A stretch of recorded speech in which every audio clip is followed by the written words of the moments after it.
Ни үшін еламы егітлер? Ни үшін дұсышын күмгенде судай оқмай меңлеген ешлер? Бұшылық қына, алар көзінде. Ни үшін сүйген yorы кеткеш ішкініп кішкірмайлар алар?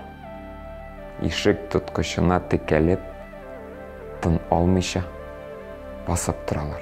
Яуызлық, өлім, һәм қон басып алса біздің дүнияны сөзсіз генә узар иратлар. Тып-тын қалыр арттан жер шары.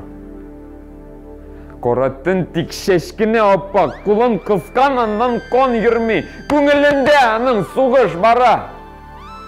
Тик көз яшығына көрінмей.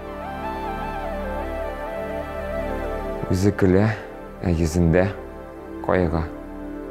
Бұлай яшау ауыр аңада көп мехнет керек шул қойғыны өз ішіңде солып топтарға.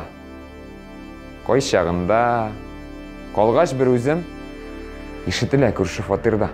Нешік тибе егіт юрегі, нешік яртылайға ярыла.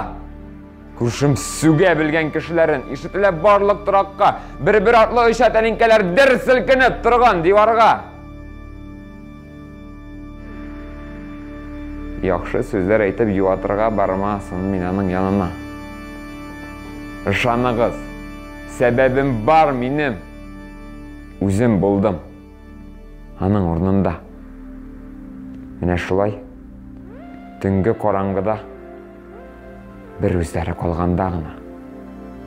Шын ер егіт көздерінен күнақсыз яшілер тома.